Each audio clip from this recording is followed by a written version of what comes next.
Welcome to Dreamy History. Here's what makes no sense about Renaissance Italy. It shouldn't have happened. Think about it. When we picture the Renaissance, we conjure images of Michelangelo's David, Leonardo's Mona Lisa, Botticelli's Venus, towering cathedrals, and philosophical debates in elegant Florentine villas. We imagine a golden age of human potential, a rebirth of classical ideals, a triumph of art and intellect. But the Italy that birthed this era was not some peaceful, unified nation-state. Far from it. This was a land of constant, brutal warfare, where cities like Florence, Venice, and Milan waged ceaseless bloody campaigns against each other, hiring ruthless mercenary armies to burn rival harvests and besiege their neighbours. It was a place where popes commanded armies, cardinals engaged in political intrigue, and powerful families like the Borgias and the Medicis committed acts of astonishing violence and cunning to secure their power.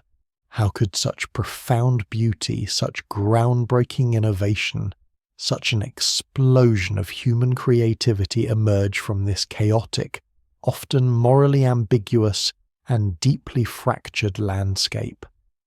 This wasn't a stable empire funding grand projects. It was a patchwork quilt of fiercely independent city-states, each with its own internal power struggles, its own unique dialect, its own political system, and its own intense local pride. They were simultaneously deeply religious, yet often shockingly secular in their pursuit of worldly power and pleasure. They were obsessed with ancient Roman grandeur, yet constantly innovating in finance, warfare, and art in ways the Romans never conceived. This profound contradiction, the simultaneous embrace of savage pragmatism and sublime idealism, is the beating heart of Renaissance Italy, and it's why its history is so endlessly fascinating, so rich with human drama, and so utterly unlike anything else. It's a story of ambition, genius, faith, betrayal, and the relentless pursuit of human excellence, often at the sharpest possible edge. If you're enjoying this journey through history, hit that like button and subscribe so you don't miss future episodes. And I'm always curious. Drop a comment letting me know what city and time zone you're watching from. There's something special about knowing this story is reaching people all over the world. Let's start with the obvious question nobody asks. Why was Italy so different? Why, by the 14th century, did it look nothing like the emerging kingdoms of France, England, or Spain? While those nations were consolidating power under centralized monarchies, Italy remained a bewildering mosaic of independent city-states, papal territories, and a few lingering foreign claims. This fragmentation, this very lack of unity, is the foundational paradox of the Renaissance. It wasn't a weakness. It was, in a strange and brutal way, its greatest strength. Think about this for a second. After the collapse of the Western Roman Empire in 476 CE, Italy became a geopolitical football. It was invaded by Ostrogoths, then reconquered by the Byzantine Empire, then largely overrun by the Lombards in the late 6th century. Unlike Gaul or Britannia, which became the foundations for France and England, Italy never truly coalesced into a single, post-Roman entity. The Lombards established a kingdom in the north, but the Byzantines clung to coastal strongholds in the south. Critically, the popes in Rome, initially spiritual leaders, began to assert temporal authority, creating a wedge right through the centre of the peninsula. Charlemagne's conquest of the Lombard kingdom in 774 CE didn't unify Italy. It merely replaced one set of foreign overlords with another, tying northern Italy to the Holy Roman Empire, a sprawling, decentralized entity that would largely remain a theoretical rather than practical ruler over Italian affairs. This unique, fractured legacy meant that by the 11th and 12th centuries, while feudalism was calcifying into rigid social structures elsewhere in Europe, Italian cities were quietly, almost defiantly, building something new. They were developing self-governing communes, driven by a burgeoning merchant class rather than landowning aristocrats. Take Venice, for example. Perched on a lagoon, it was literally built on trade. By 1100, its merchant fleet was already sailing the Mediterranean, establishing trading posts in the Byzantine Empire and the Levant. Or Pisa and Genoa, fierce rivals whose navies dominated the western Mediterranean, battling for control of trade routes to North Africa and Spain. These weren't agricultural backwaters. They were bustling urban centres, hives of economic activity, where wealth was generated by commerce, banking and manufacturing, not just by farming land. This is where it gets genuinely interesting. The lack of a powerful, central monarch meant these cities had to learn to govern themselves. They experimented with different forms of republicanism, often chaotic and violent, but inherently dynamic. They developed sophisticated legal systems, elected councils, and even hired foreign administrators called podesta to impartially manage their affairs and adjudicate disputes, recognizing that local factions were simply too biased. This constant political churn, this forced self-reliance, fostered a spirit of innovation and competition that was largely absent in the more stable, hierarchical kingdoms to the north. While a French peasant might live and die under the same lord, an ambitious Florentine merchant could rise through the ranks, influence policy, and amass a fortune that would make kings envious. And about that famous medieval quote zero? In Italy, especially in these burgeoning urban centres, it was less quote one and more quote two. While much of Europe was focused inwards, Italian cities were looking outwards, reconnecting with the intellectual and commercial currents of the Byzantine East and the Islamic world. Scholars in Salerno were translating Arabic medical texts, merchants in Amalfi were perfecting maritime law, and bankers in Florence were inventing double-entry bookkeeping, a revolutionary system that allowed for complex financial transactions and accurate accounting, essentially laying the groundwork for modern capitalism. This wasn't just about making money. It was about creating a new way of organizing society, one where individual merit and accumulated wealth could challenge traditional aristocratic privilege. The economic engine of these city-states, fueled by trade in silks, spices, wool, and precious metals, generated immense capital. This wealth wasn't just hoarded, it was reinvested, built into grand civic projects and, crucially, used to patronize the arts. The competitive nature of these communes meant that each city strove to outdo its rivals, not just militarily or economically, but culturally as well. A magnificent cathedral, a stunning fresco cycle, or a groundbreaking new sculpture wasn't just an act of devotion. It was a statement of power, prestige, and civic pride. This unique environment, unlike anywhere else in Europe, was precisely what made the Renaissance possible. The fragmentation, the constant competition, the rise of a wealthy merchant class, and the lingering echoes of Roman greatness all converged to create the perfect crucible for a rebirth. But these foundational elements also sowed the seeds of future conflict. The fierce independence and intense rivalries that allowed these city-states to flourish would also prove to be their Achilles' heel, drawing in foreign powers and leading to centuries of devastating wars. We've seen how Italy's unique geography and history forged a landscape of independent, wealthy city-states.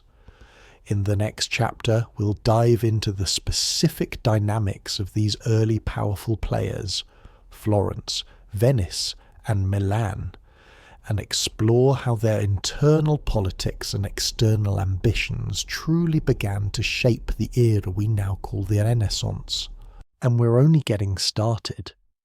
We've established the chaotic, contradictory crucible that was early medieval Italy, a land where the very fragmentation that should have been its undoing became its most potent, unexpected strength.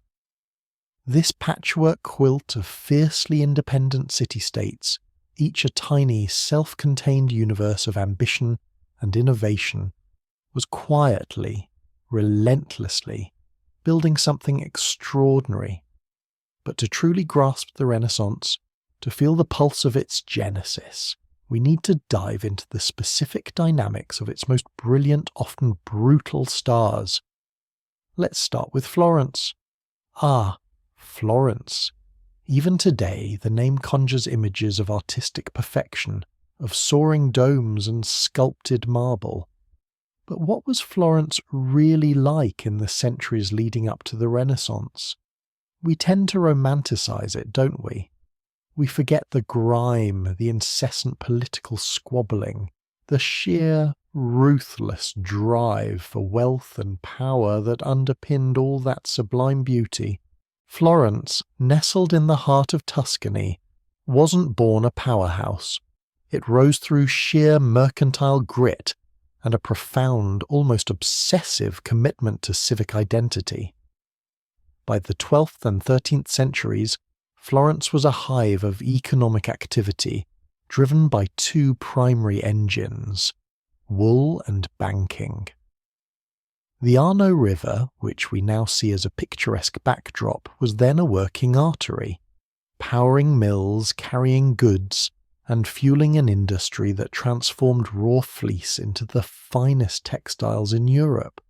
Florentine merchants didn't just spin yarn, they innovated dyeing techniques, organized complex production chains, and then, crucially, they figured out how to finance it all. This is where Florentine banking comes in. These weren't just lenders, they were financial architects. Houses like the Berti, Peruzzi, and later the Medici developed sophisticated systems of credit, currency exchange, and international finance that were centuries ahead of their time. They funded kings and popes, wars and cathedrals, stretching their financial tentacles across the continent.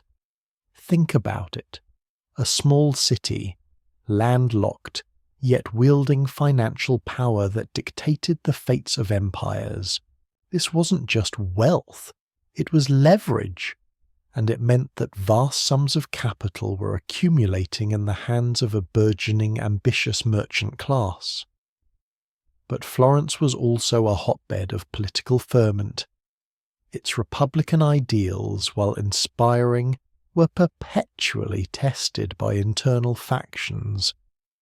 We see the bitter struggles between the Guelphs and Ghibellines, ostensibly aligned with the Pope and the Holy Roman Emperor respectively, but often just proxies for local family feuds and class warfare. Then there were the popolo grasso, the fat people, the wealthy merchants and bankers, vying for control against the popolo minuto, the little people, artisans and labourers, and the old nobility. This wasn't a stable democracy. It was a constant, often violent, negotiation of power. Streets could erupt into riots, families were exiled, then returned in triumph. Yet, from this very instability, from this competitive, often brutal political landscape, emerged a fierce civic pride. Citizens, whether they were bankers or butchers, felt a deep connection to their commune. They believed in the idea of Florence, even if they couldn't agree on who should run it. And it's this civic pride, coupled with immense wealth, that drove the patronage of art and architecture. When a city is perpetually trying to prove its worth, to outshine its rivals, and when its leading citizens are constantly vying for prestige, what do? They build, they commission, they invest in beauty as a statement of power and legitimacy. Think of Brunelleschi's dome for the Duomo, a monumental feat of engineering that defied gravity and announced Florence's genius to the world. Think of Donatello's David, a powerful symbol of the Florentine Republic's resilience against greater odds. This wasn't just pretty art, it was propaganda, a declaration of identity and dominance. Florence, then, was the intellectual and artistic engine, fueled by banking, wool, and a republican spirit forged in the fires of constant internal struggle. Now, let's turn our gaze eastward, across the rugged Apennines, to a city of an entirely different breed, Venice. If Florence was the heart of Renaissance humanism, Venice was its exotic maritime soul. Where Florence was built on earth and banking, Venice was born from the sea and trade. Imagine it, a city seemingly defying logic, rising from a lagoon, a network of islands and canals rather than streets. This geographical isolation, this unique relationship with water, profoundly shaped its character. Venice wasn't just a city, it was an empire. From its earliest days it looked east, not west. While much of Italy was grappling with Lombard invasions and papal politics, Venice was forging trade routes with Byzantium and the Islamic world. Its merchant ships, the famed galleys, plied the Mediterranean and beyond, bringing back spices, silks, precious metals, and exotic goods that fueled Europe's burgeoning markets. The Venetian arsenal was the world's first true factory, churning out warships and merchant vessels with astonishing efficiency, a testament to their organizational genius and maritime prowess. This mastery of the sea translated into immense wealth and a unique form of governance. The Venetian Republic, often called La Serenissima, the most serene republic, was famed for its stability. Unlike the tumultuous Florentine streets, Venice maintained a carefully balanced oligarchy, headed by a doge, duke, but with real power residing in various councils, most notably the Great Council. This wasn't a democracy in the modern sense. It was a sophisticated system designed to prevent any single family or individual from seizing absolute power. Intrigue, yes, but rarely outright civil war. They understood that their survival depended on unity and a relentless focus on trade. Venice was also a cosmopolitan melting pot. Its docks were a babel of languages, its markets a kaleidoscope of cultures. Greek, Armenian, Jewish, and Muslim communities lived and traded side by side, contributing to a vibrant, often opulent urban tapestry. This outward-looking perspective, this embrace of diverse influences, gave Venetian art and architecture a distinct flavour. Think of the shimmering mosaics of St. Mark's Basilica, reflecting Byzantine grandeur, or the vibrant colour palettes favoured by Venetian painters like Titian and Giorgione, influenced by the rich pigments imported from the East. Venice didn't just participate in the Renaissance, it offered a different, equally compelling interpretation, one steeped in sensuality, light, and the exoticism of its global reach. Its stability and wealth allowed for continuous patronage, fostering a unique artistic tradition that celebrated its maritime power and mercantile splendour. Finally, let's journey north to Milan, a city that offers yet another distinct flavour in this Italian mosaic. If Florence was the republic of bankers and artists, and Venice the maritime republic of merchants, Milan was the military powerhouse, the landlocked giant of the plains, forged in steel and strategy.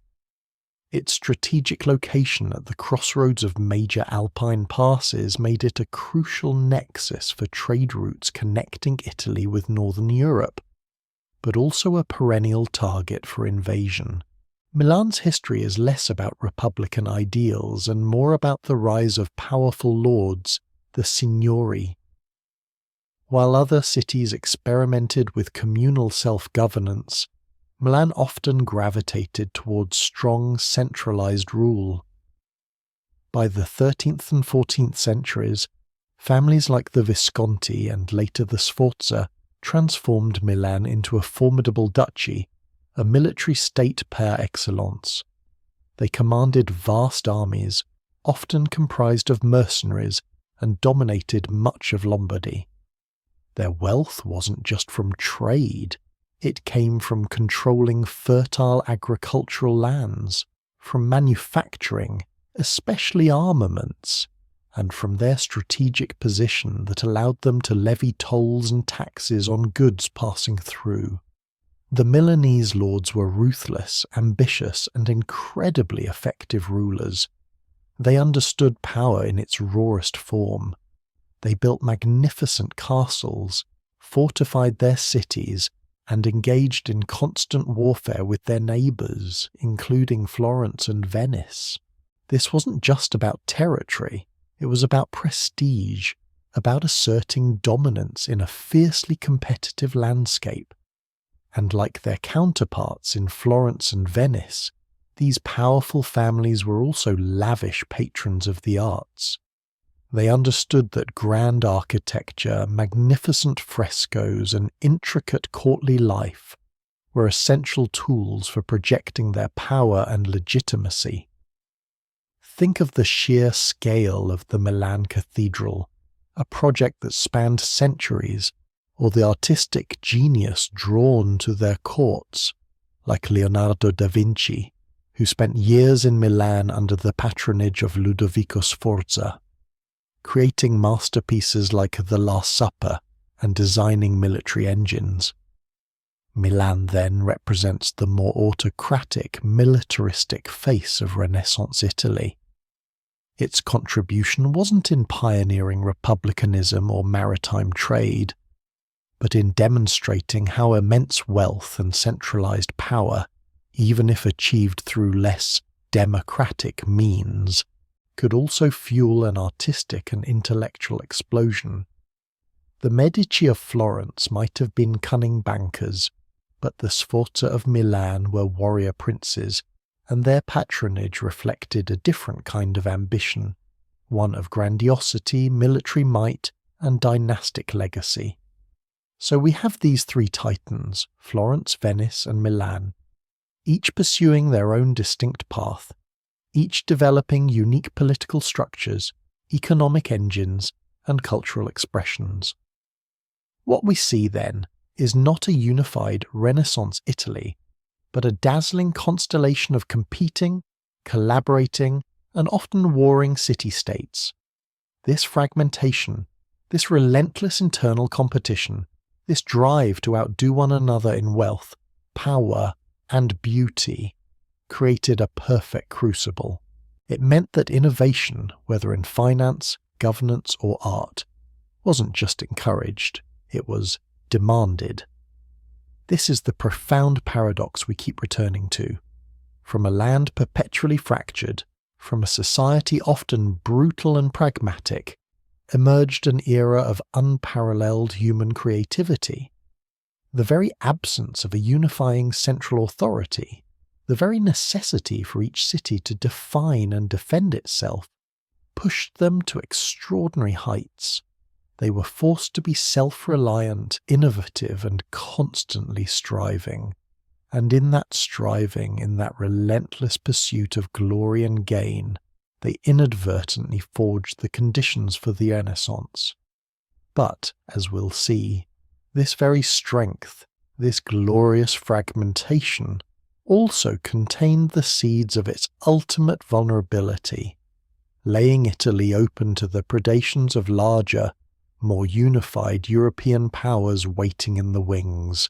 For now, however, let's revel in the brilliance of these independent stars, each burning with its own unique fire. So, we have this incredible tapestry, don't we? A patchwork quilt of fiercely independent city-states, each a vibrant, bustling hive of innovation and ambition. Florence, Venice, Milan, each a shining example of what happens when human ingenuity is unleashed in a crucible of competition. But here's the kicker, the profound paradox that we keep coming back to. This glorious fragmentation, this very engine of the Renaissance, carried within it the seeds of its own eventual vulnerability. What makes no sense, what truly boggles the mind, is how this state of affairs persisted for so long. Why didn't one of these powerful city-states simply conquer the others and unify the peninsula? Why didn't a strong central authority emerge, as it did in France, Spain, or England? The answer, as we're about to discover, is a complex dance of ambition, intrigue, and a peculiar form of institutionalized chaos, where even the holiest of figures played the game of power with ruthless skill. Let's zoom out from the merchant republics and the military duchies for a moment and turn our gaze south, to the eternal city, to Rome. For centuries, Rome had been a shadow of its former imperial self, but its spiritual authority remained immense. Yet the popes, the supposed spiritual leaders of Christendom, were not content with just the keys to heaven. Oh no, they wanted the keys to earthly kingdoms too. The papacy, as an institution, was perhaps the single greatest impediment to Italian unification. Think about it. Any time a northern power like Milan or Venice grew too strong, any time a southern kingdom threatened to expand, the Pope would inevitably throw his weight and his armies into the fray, often forming alliances with other states to maintain the delicate yet perpetually unstable balance of power. The popes, you see, were simultaneously spiritual sovereigns and temporal princes. They ruled a vast swathe of central Italy known as the Papal States, a territory they were determined to protect and expand. This meant they needed armies, diplomats, and coffers overflowing with gold. It meant they engaged in brutal warfare, forged alliances with kings and emperors, and practiced a brand of realpolitik that would make Machiavelli blush. I'm always curious how people reconcile the image of a holy father with that of a general leading troops into battle. But in Renaissance Italy, it was simply the reality. Popes like Julius II, the warrior pope, famously donned armour and led his forces personally. We're talking about figures who commissioned Michelangelo to paint the Sistine Chapel, while simultaneously plotting assassinations and excommunicating entire cities. This profound contradiction, this savage pragmatism and sublime idealism, is the beating heart of Renaissance Italy. But the papacy's hold wasn't always firm. For a period, the popes were even held captive, first in Avignon, France, then fractured by the Great Schism, with rival popes claiming legitimacy.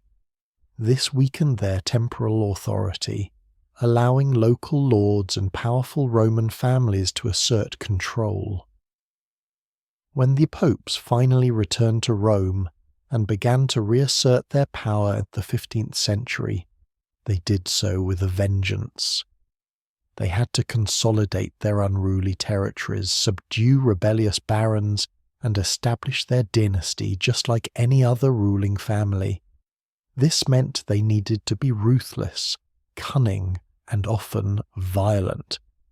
The Borgias, for instance, a family synonymous with ambition and depravity, produced Pope Alexander VI and his infamous children Cesare and Lucrezia. Their story is a chilling testament to the lengths to which a papal family would go to secure and expand their power, using poison, treachery, and military might to carve out a principality for Cesare in central Italy. This wasn't just about faith, it was about naked power. And what about the south? Below the papal states lay the Kingdom of Naples, a land distinct in its history and governance. Unlike the dynamic, mercantile republics of the north, Naples and Sicily had a long history of foreign rule. Normans, Hohenstaufens, Angevins, and finally the Aragonese of Spain. It was largely a feudal kingdom, dominated by powerful barons, with a less developed urban bourgeoisie. Yet its strategic location in the Mediterranean made it a highly sought-after prize, a magnet for foreign intervention. Whenever the French or Spanish monarchs eyed Italy, Naples was often their initial target, drawing them into the complex web of Italian politics and turning the peninsula into a geopolitical football for the great powers of Europe. So, we have these fiercely independent city-states, a powerful, often warring papacy, and a feudal kingdom in the south, all jostling for power. How did they fight their wars? This is where we encounter one of the most distinctive and peculiar features of Renaissance Italian warfare, the condottieri. Because the wealthy merchant republics and principalities were more interested in making money than raising citizen armies, and because they often wanted to avoid the political instability that armed citizens could bring, they outsourced their violence. They hired mercenary captains, the condottieri, literally contractors, and their professional armies. These as condottieri were often brilliant strategists and charismatic leaders, men like Francesco Sforza, who started as a mercenary captain and ended up Duke of Milan, or Bartolomeo Corleone, whose equestrian statue still dominates a piazza in Venice. They fought for whoever paid the most, switching allegiances with startling regularity. Their warfare was often, though not always, a sophisticated game of maneuver, siege, and negotiation, rather than outright bloody annihilation. Lives were valuable, especially those of trained soldiers, so battles often involved more posturing and capture for ransom than wholesale slaughter. This isn't to say it wasn't brutal, it absolutely was, but it was a different kind of war, one where the goal was often to gain advantage or territory, not necessarily to destroy the enemy utterly. This reliance on mercenaries created a fascinating dynamic. It meant that wars were almost constant but rarely decisive. It meant that a city-state could project power far beyond its natural borders. But it also meant that they were constantly at the mercy of their hired generals, who could, and sometimes did, turn on their employers. It was a system that perpetuated fragmentation, ensuring that no single power could easily dominate, because their armies were always for hire. This constant shifting of allegiances, this perpetual state of low-level conflict, led to a sophisticated, often Machiavellian system of diplomacy and the concept of the balance of power. The Italian states understood that if any one power became too strong, Milan, Venice, Florence, or even the papacy, it threatened the independence of all the others. So, they formed complex ephemeral alliances, constantly recalibrating their relationships to prevent any single entity from achieving hegemony. If Milan grew too powerful, Florence and Venice might ally with the Pope against it. If Venice expanded too far, Milan and Florence would join forces to check its ambitions. It was an intricate, dangerous dance, a political chess game played with armies and gold, poison, and treaties.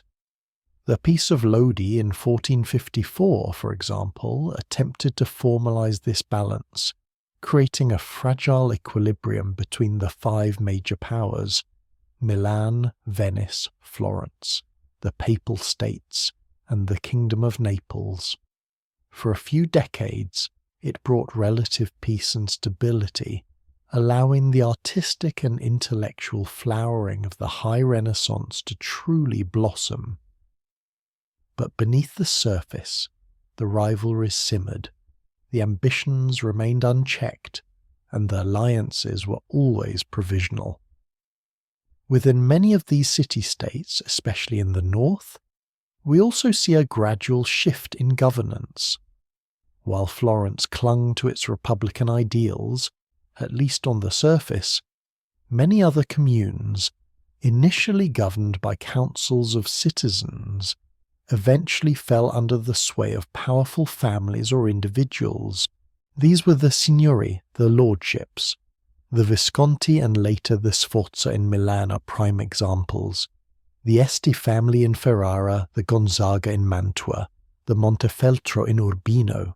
These families, often rising from successful condottieri or wealthy merchants, consolidated power often through force, patronage, and careful marriage alliances.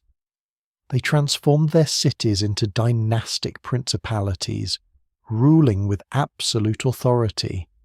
They too became lavish patrons of the arts, using magnificent palaces, cathedrals, and artworks to legitimize their rule and project their wealth and power. This evolution from commune to signoria further entrenched the fragmentation of Italy. Each signoria became its own miniature court, its own centre of power, fiercely guarding its independence and dynastic ambitions. They were, in essence, nation-states in miniature, complete with their own armies, diplomats, and cultural identities. So what we have is a land of incredible vibrancy and innovation, fueled by fierce competition and a constant struggle for power. The papacy, the condottieri, the balance of power, the rise of the signory. These were all mechanisms that, paradoxically, both enabled the Renaissance by fostering independent centres of power and culture, and simultaneously ensured that Italy remained a collection of disparate, often warring entities. This intricate, often brutal political system was a hothouse for genius, but it was also inherently unstable. It was a glorious, dazzling, and ultimately fatal weakness in the face of the emerging unified nation-states of Europe. And it wouldn't be long before those larger powers would look south with hungry eyes at the dazzling, disunited jewel that was Renaissance Italy. We've explored the beating heart of Renaissance Italy, its vibrant, chaotic, and fiercely independent city-states, each a jewel in a dazzling, if disunited, crown. We've revelled in the paradox, how such profound beauty and innovation could emerge from a landscape of constant rivalry, mercenary armies, and ruthless ambition. We've seen how this very fragmentation, this patchwork quilt of competing powers, was paradoxically its greatest strength, fostering a unique crucible of genius. But every strength, as we know, can also be an Achilles heel. And for Renaissance Italy, that heel was about to be struck hard by a force far greater than any internal squabble. Think about it. While these Italian states were perfecting the art of diplomacy, finance, and the sword, calibrating a delicate balance of power through shifting alliances and condottieri. Something monumental was happening just beyond the Alps. Spain was unifying under Ferdinand and Isabella, forging a formidable military machine fresh from the Reconquista. France, having expelled the English and consolidated its royal power, was emerging as a cohesive expansionist monarchy. England too was settling its internal squabbles after the Wars of the Roses, looking outward with renewed vigour. These weren't city-states anymore. These were nations, unified, centralised and armed with resources and ambitions that dwarfed even the wealthiest Italian republics. And what did they see when they gazed south across the mountains? A peninsula overflowing with wealth, culture and strategic importance, yet politically fractured, militarily reliant on hired guns, and seemingly ripe for the sicking. It was, in essence, an irresistible target. The year is 1494, and the game changes forever. The fragile equilibrium that the Peace of Lodi had so carefully constructed, the intricate dance of alliances and counter-alliances, the very fabric of Italian independence, is about to be ripped apart. And, as is so often the case in history, the catalyst comes from within. Enter Ludovico Sforza, Duke of Milan, known to history as "8", "9". A man of immense ambition and cunning, he had seized power from his young nephew, Gian Galeazzo Sforza. But his position was precarious. Naples, ruled by the Aragonese, had dynastic claims on Milan and was allied with Florence, threatening Ludovico's hold. In a move of staggering short-sightedness, Ludovico decided to play a dangerous card.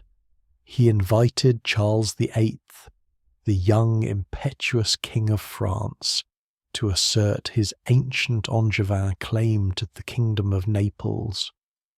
What was he thinking?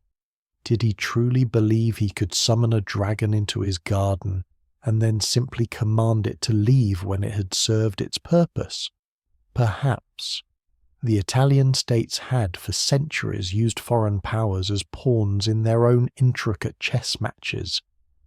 But Charles VIII was no pawn. He was a king with a standing army, a revolutionary new artillery corps that could batter down medieval walls in hours, and a clear vision of conquest. The French invasion of 1494 was a shockwave that reverberated across the entire peninsula. We often imagine these historical events as slow-moving affairs, but Charles VIII moved with breathtaking speed. His army, 25,000 strong, including Swiss pikemen and state-of-the-art cannons, poured over the Alps. They marched through Savoy down into Tuscany and then south, virtually unopposed. This wasn't the kind of warfare Italians were used to. This wasn't a condottiere captain manoeuvring his forces, aiming to capture rather than annihilate, seeking ransom and strategic advantage. This was a national army, driven by a king's will, with a new, brutal efficiency.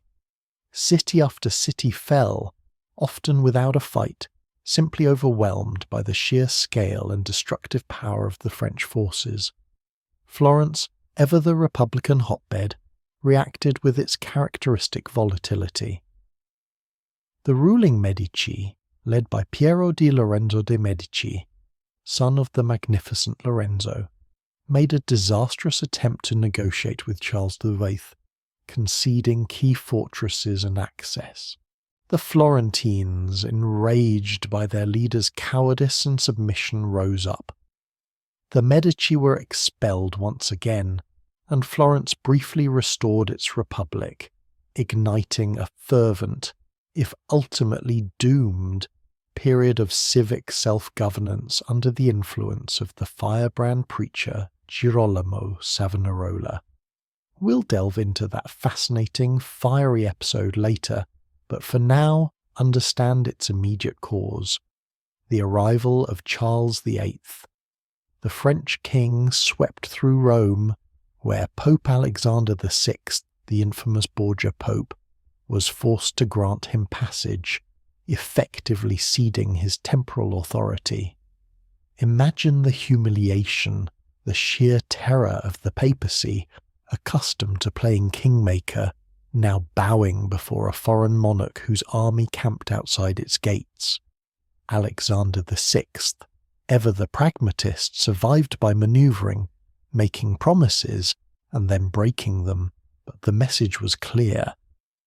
The Papal States were no longer inviolable. And then Charles VIII reached Naples. He entered the city in triumph, establishing his claim, while the Aragonese rulers fled. It seemed, for a moment, that the French had achieved their goal. But in the chaotic, ever-shifting landscape of Italy, triumph is often fleeting. The sheer audacity of Charles V's march and the ease with which he had carved a path through Italy sent shivers down the spines of the other European powers. Ferdinand of Aragon, whose family had just been ousted from Naples, was furious. The Holy Roman Emperor Maximilian I saw French expansion as a threat to his own influence. Even Ludovico Sforza, the very man who had invited Charles, now realized the monster he had unleashed. A new alliance, the League of Venice, or the Holy League, quickly formed against France, comprising Venice, Milan, Ludovico now desperately trying to reverse his mistake, the papacy, Spain, and the Holy Roman Empire. This was the first true pan-European coalition, not against the Turks, but against a fellow Christian power, and it was forged on Italian soil. Charles VIII, realizing his lines of communication were stretched and his army was vulnerable, began his retreat north. At the Battle of Fornovo in July 1495, the French army clashed with the League's forces. It was a bloody, indecisive battle, but strategically it was a French defeat. Charles VIII managed to fight his way back to France, but he left behind a ravaged Italy, its political landscape utterly transformed, and its vulnerability exposed for all the world to see. The French invasion of 1494 wasn't just a military campaign, it was the end of an era. It shattered the illusion of Italian invincibility and self-sufficiency. It signalled the beginning of what historians call the Italian Wars, a series of devastating conflicts that would rage for decades, turning the peninsula into a battleground for the ambitions of larger European powers. What makes this period so profoundly tragic, yet utterly compelling, is the way the Italian states, even in the face of such overwhelming external forces, continued their internal machinations. They continued to play their own game, often aligning with one foreign power against another, hoping to gain an advantage, only to find themselves increasingly entangled and ultimately subjugated. Take Cesare Borgia, for instance. Son of Pope Alexander VI, a man of ruthless ambition and chilling pragmatism, he saw the chaos unleashed by the French as an opportunity. With his father's backing and often French military support, Cesare set out to carve a personal principality for himself in the Romagna region of the Papal States, crushing local lords and consolidating power with a brutal efficiency that would later fascinate Machiavelli.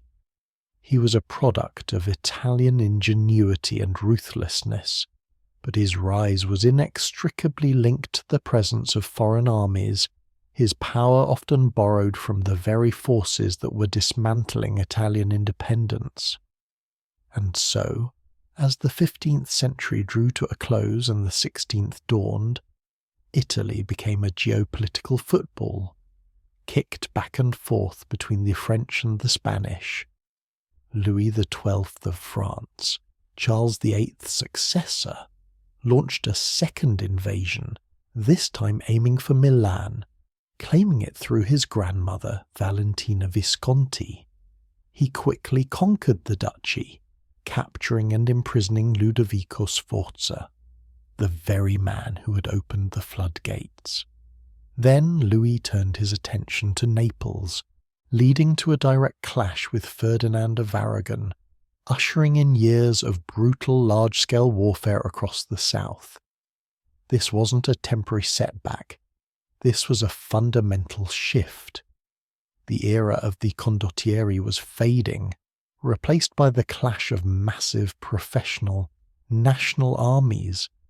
The intricate diplomacy of the Italian states, once the envy of Europe, proved utterly inadequate against the raw power of unified kingdoms.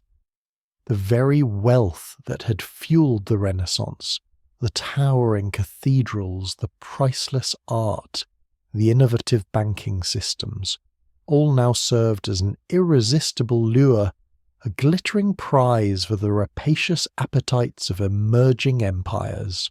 We watch, almost in slow motion, as the vibrant, independent life of the Italian peninsula begins to calcify under the weight of foreign domination. The creative explosion continues, yes, fueled by these very forces and the patronage of conquerors and desperate locals alike. But the underlying political freedom, the fierce republican spirit that had defined so much of the Renaissance, starts to bleed away, replaced by the grim reality of occupation, tribute, and the constant soul-crushing presence of foreign soldiers. The paradox deepens. Unprecedented cultural flourishing coexisting with profound political decline. And this, we realize, is just the beginning of Italy's long, painful entanglement with the great powers of Europe. The shock waves from Charles VIII's lightning-fast invasion didn't just ripple across Italy. They exploded, shattering the delicate illusion of Italian political independence into 1,000 shards. What we had before, a complex, often brutal, but ultimately Italian-controlled game of chess played out by condottieri and cunning diplomats, was now over. The peninsula, once a vibrant, self-contained universe of competing genius and ambition, became, almost overnight, a chessboard for giants, and those giants were the newly consolidated, immensely powerful nation-states of Europe. Think about it. For centuries, Italy had been a collection of the wealthiest, most innovative and culturally advanced cities on the continent. Its fragmentation, as we've explored, was its secret sauce, its engine of fierce competition and breathtaking innovation. But now, that very fragmentation was its Achilles' heel, a gaping wound through which the unified might of France and Spain would pour again and again. The ink was barely dry on the Treaty of Venice, the hastily assembled league that had forced Charles VIII's retreat, when the next storm gathered.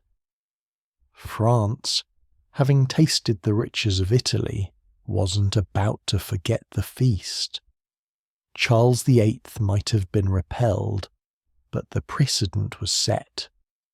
The Italian wars, a devastating decades-long saga of foreign intervention and internecine conflict, had truly begun. In 1498, Charles VIII died, and his cousin, Louis XII, ascended to the French throne.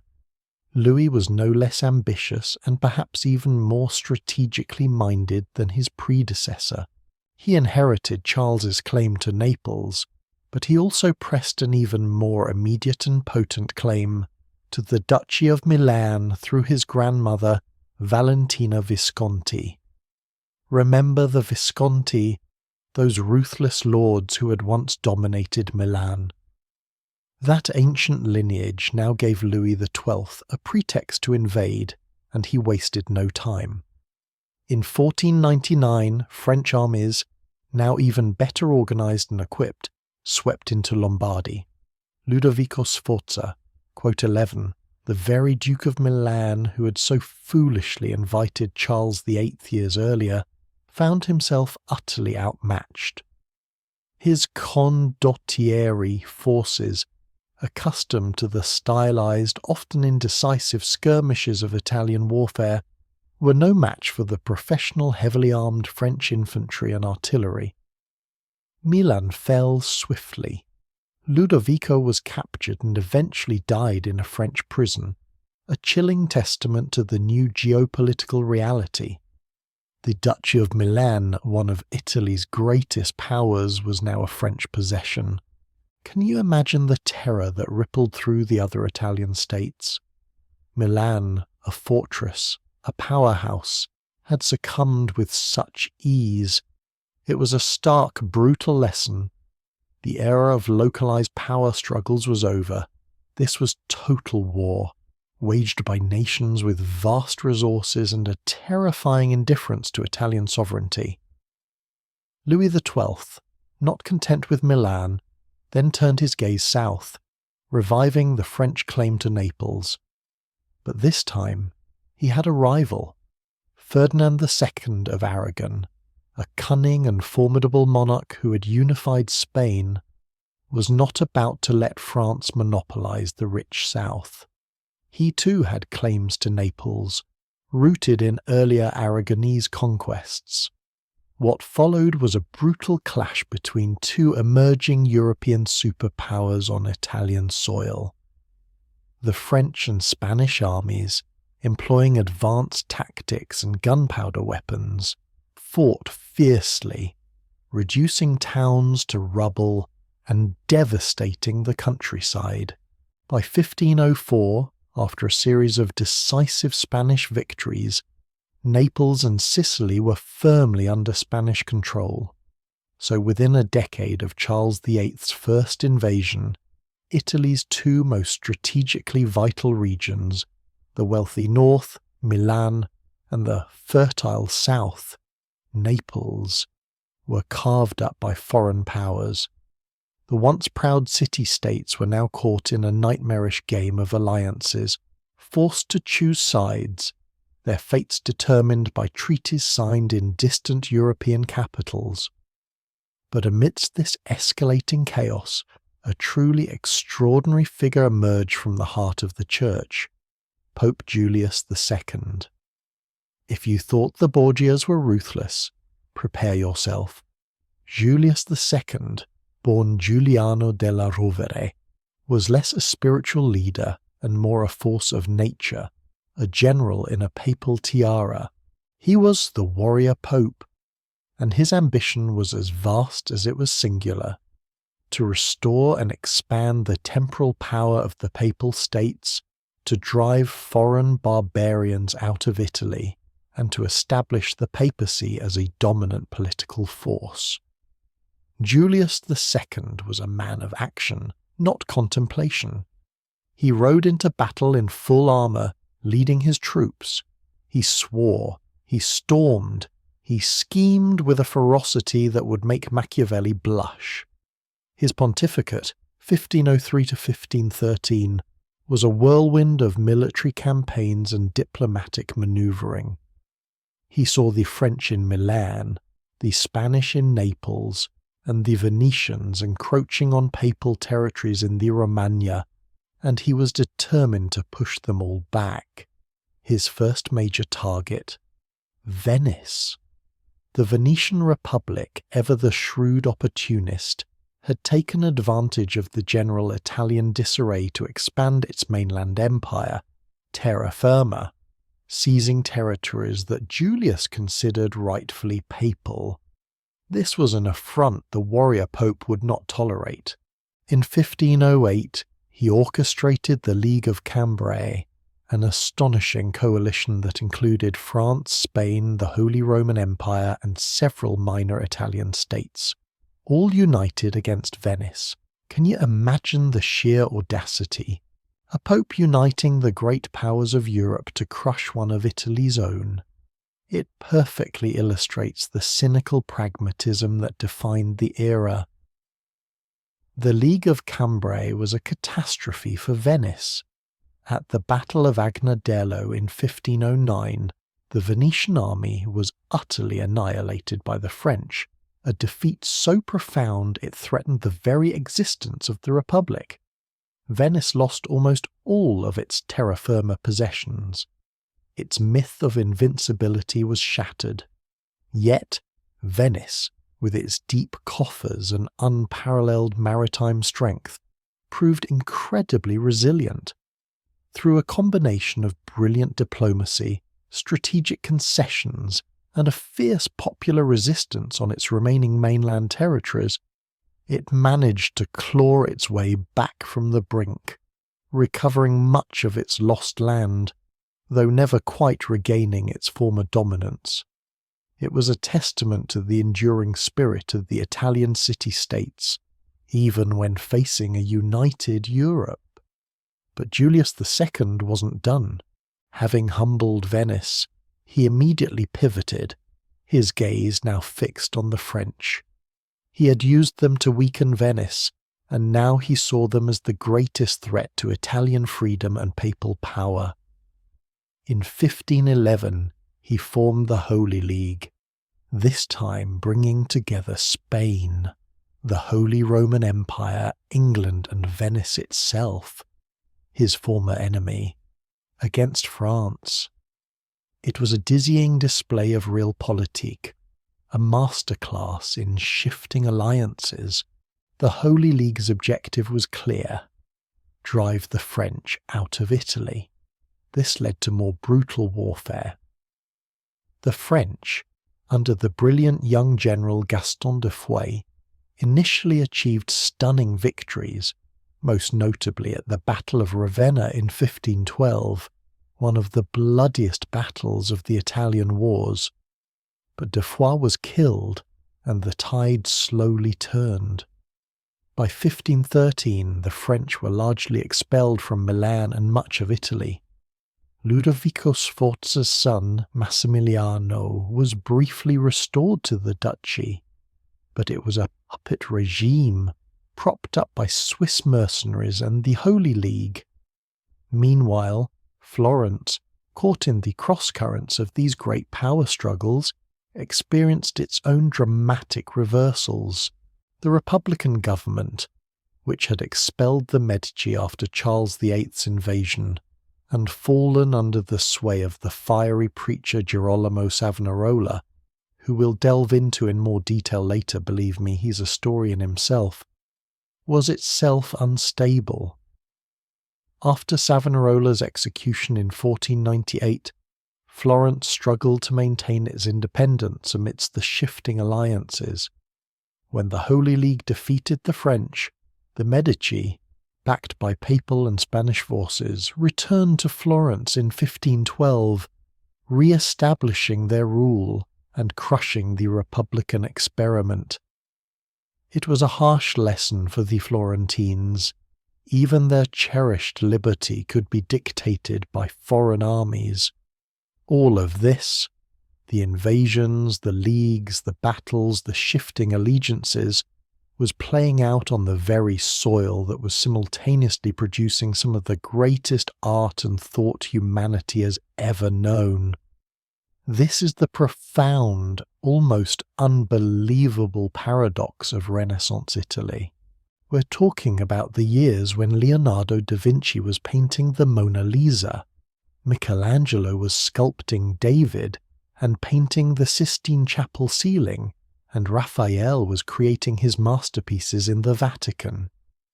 How could such sublime beauty and intellectual ferment emerge from such a maelstrom of violence, treachery, and foreign domination?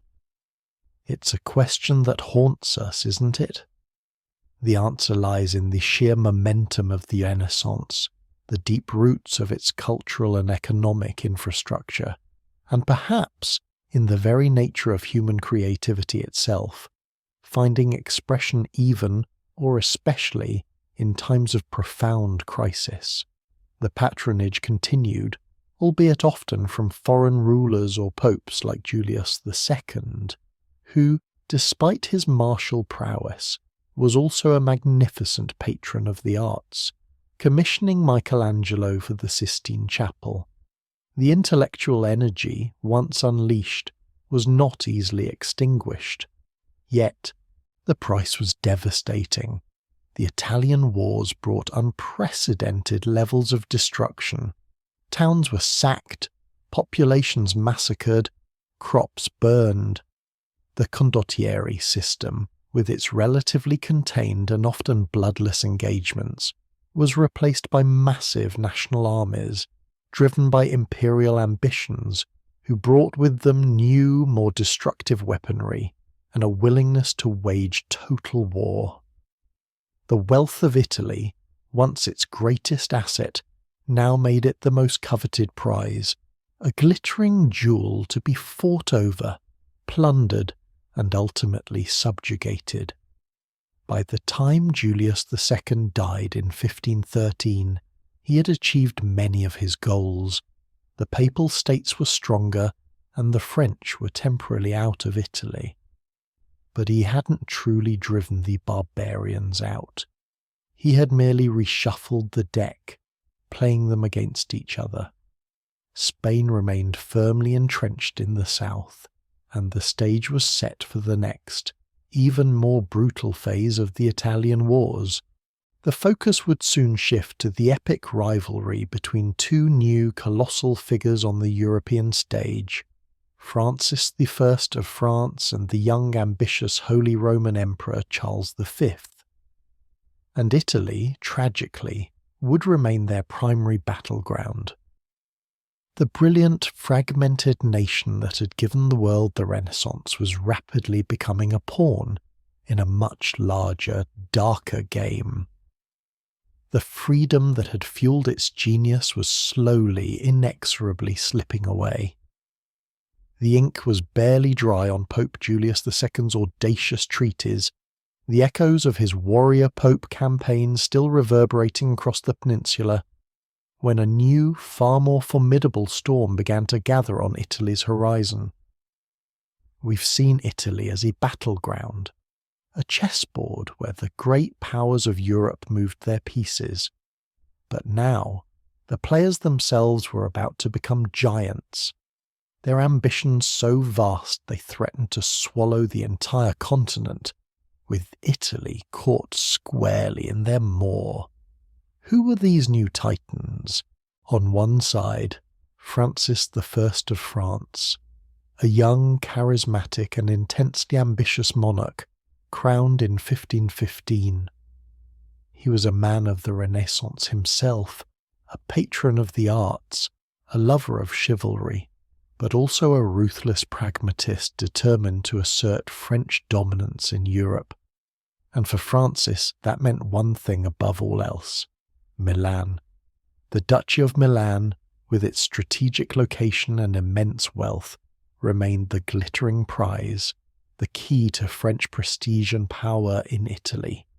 Opposing him, and soon to become his lifelong nemesis, was Charles V. Think about that name for a moment. Charles V.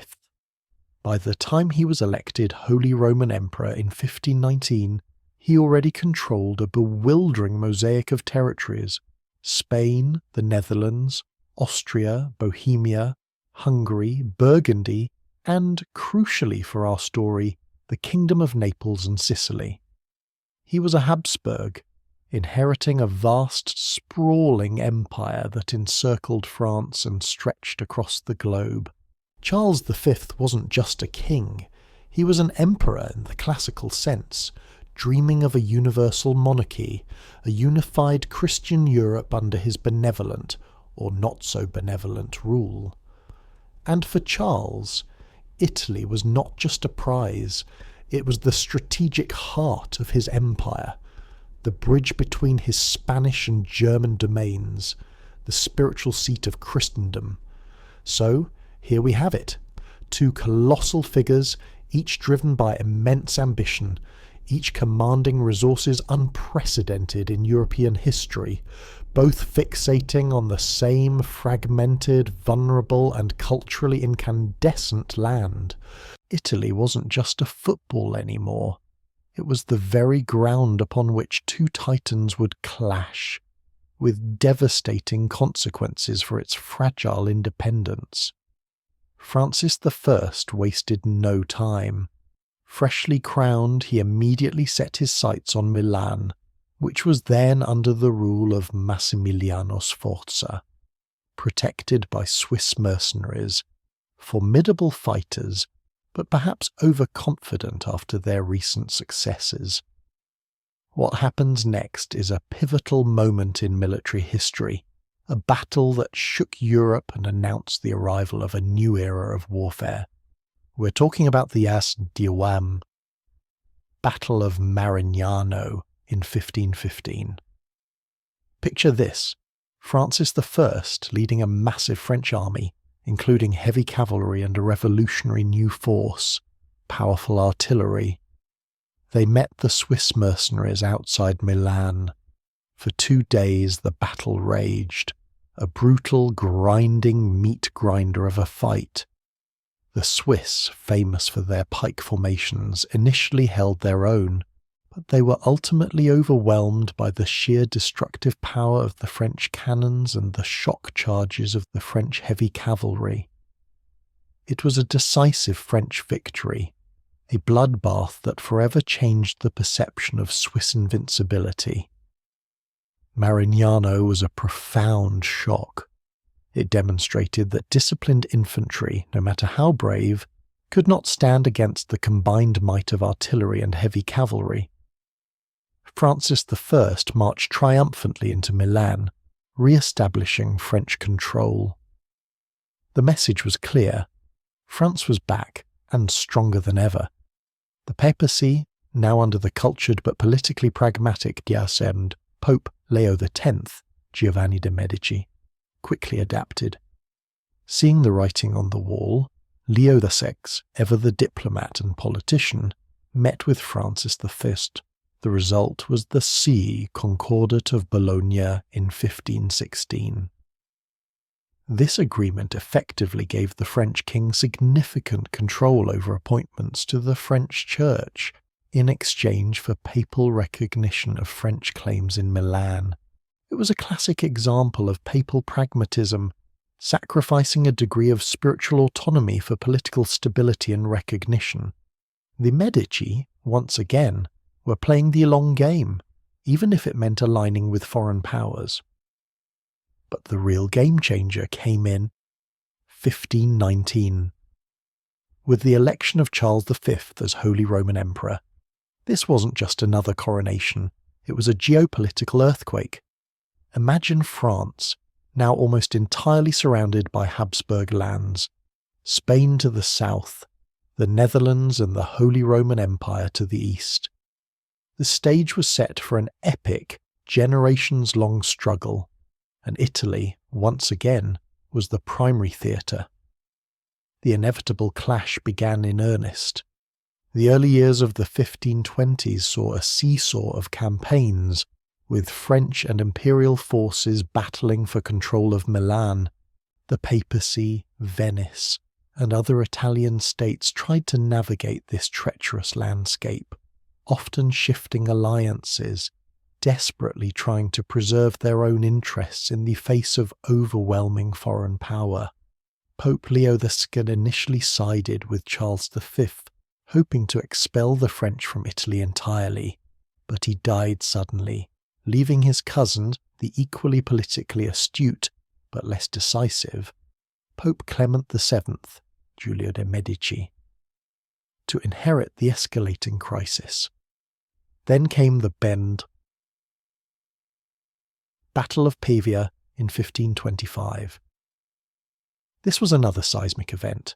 Francis V, leading his army in person, once again faced Charles V's forces, commanded by the capable Fernando d'Avalos. What ensued was a catastrophic defeat for the French. Imperial forces, largely Spanish infantry armed with arquebuses, early firearms, and German Landsknechts decimated the French army. And in a moment that sent shockwaves across Europe, Francis I himself was captured. Imagine the sensation! A reigning monarch, a king of France, captured on the battlefield. It was an unprecedented humiliation. Francis was taken to Spain, where he was forced to sign the humiliating Treaty of Madrid in 1526, renouncing all French claims in Italy, Burgundy, and Flanders. Of course, the moment he was released and back on French soil, he repudiated the treaty, declaring it signed under duress. But the immediate impact was clear. French power in Italy collapsed, and Charles V stood as the undisputed master of the peninsula. This wasn't good news for Pope Clement VII. He had initially supported Charles V, hoping to balance French power. But now, with Charles V utterly dominant, Clement VII suddenly found himself encircled and vulnerable. A unified Italy under the emperor, or even a fragmented Italy at his mercy, was not in the papacy's interest. So, in a desperate attempt to re-establish a balance, Clement VII did what Italian princes had always done. He switched sides. In 1526, Pope Clement VII formed the As League of Cognac, an alliance with France, Venice, Florence, and Milan, now under a restored Sforza Duke who was essentially a French puppet, to resist Charles V's overwhelming power. It was a gamble, a desperate roll of the dice to push back against the imperial giant. It was a gamble that failed spectacularly.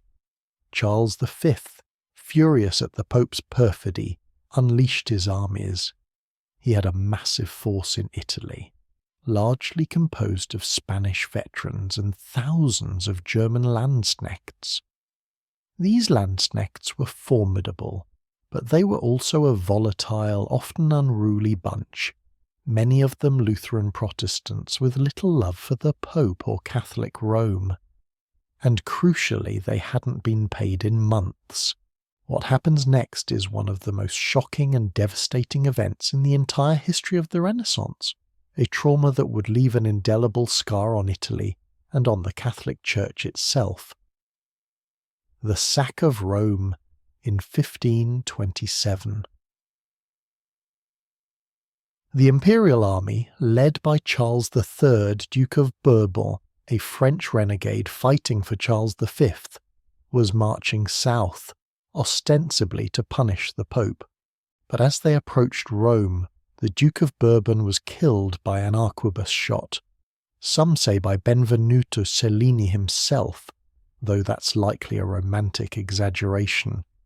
Leaderless, unpaid, and fueled by a potent mix of religious fervour, anti-Catholic for the Lutherans, greed, and sheer desperation, the imperial troops broke ranks and fell upon the Eternal City. Picture the scene. Rome, the spiritual heart of Christendom, the city of towering cathedrals, ancient ruins, and the dazzling masterpieces of the High Renaissance. Raphael's frescoes, Michelangelo's sculptures, suddenly transformed into a hellscape. For 8 horrifying months, the city was subjected to an orgy of violence, rape, pillage, and destruction. Churches were desecrated, relics were defiled, nuns were raped, priests were murdered, priceless works of art were stolen or destroyed. The sheer scale of the brutality was unimaginable. Pope Clement VII, trapped in the Vatican, barely escaped with his life, fleeing through a secret passage, the Passetto di Borgo, to the Castel Sant'Angelo, where he was besieged and effectively imprisoned by the very emperor whose cause he had once supported. The sack of Rome was more than just a military victory. It was a profound psychological and spiritual blow. It wasn't just barbarians sacking Rome, it was the emperor's own army. many of them Protestants, desecrating the holiest city in Catholicism. It felt like the end of days. The world, it seemed, had turned upside down. For Italy, the sack of Rome marked a brutal turning point. It shattered the illusion of papal power and prestige, exposing the papacy as just another vulnerable Italian state. It devastated the city that had been the epicenter of the High Renaissance, scattering artists and intellectuals and effectively bringing an end to that glorious period of creative innocence. The mood shifted. The optimism of the early Renaissance gave way to a darker, more anxious sensibility, reflected in the emerging style of mannerism. And for Florence, ever the pendulum of republicanism and Medici rule, the chaos of the sack of Rome provided another opportunity. Seeing the Pope humiliated and imprisoned, the Florentines once again expelled the Medici and re-established their republic. But this was a fleeting moment of defiance in a world increasingly dominated by imperial might. Italy's fate was now irrevocably tied to the colossal struggle between Francis I and Charles V. The Golden Age was dimming, and the shadow of foreign domination was lengthening. The eternal city we remember lay prostrate, bleeding and burning. For 8 months, Rome, the heart of Christendom, endured a horror that defied imagination.